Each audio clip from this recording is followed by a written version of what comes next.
সকলোকে নমস্কাৰ আৰু আজি বনাম আমি গাহৰি মাংসৰ বইল ৰেচিপি ভাবিলোঁ আজি আপোনালোকক দেখুৱাই দিম আৰু ভিডিঅ'টো ফাৰ্ষ্টৰ পৰা দেখুৱাব নোৱাৰিলোঁ আৰু আজি আমি খাম গাহৰি মাংসৰ বইল আৰু আমি বাটেঙা দি খাম গাহৰি মাংস বিলাহী দিও বইল খাব পাৰে সোৱাদ আৰু টেষ্টি লাগে তো আজি আমি বাটেঙা লগতে খাম তো আপোনালোকে ভিডিঅ'টো শেষলৈকে চাব আৰু ভিডিঅ'টো লাইক কৰিব সাবস্ক্ৰাইব কৰিব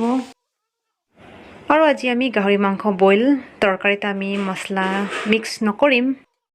আদা নহৰু আৰু কেঁচা জলকীয়া দিম আৰু আমি ৰেড চিলি হে দিম আৰু আজি আমি মছলা বইল চব্জিত আমি মছলা নিদিওঁ তো এয়া আমাৰ চব্জি হ'বলৈ হৈছে আৰু ইয়াৰ ৰেড চিলি দিয়া হৈ গ'ল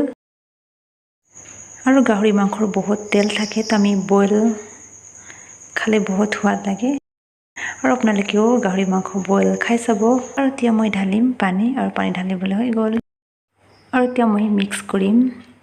কেঁচা জলকীয়া আৰু নহৰু আদা পিচি থোৱা আছে আৰু এতিয়া মই মিক্স কৰিম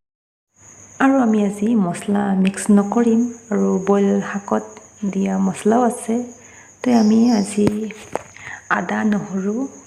আৰু কেঁচা জলকীয়া আৰু ৰেড চিলিহে আমি দি পেলাই আজি আমি খাম আৰু অলপ জোল জোলকৈ বনাম আৰু আজিলৈ আহিছোঁ বাই বাই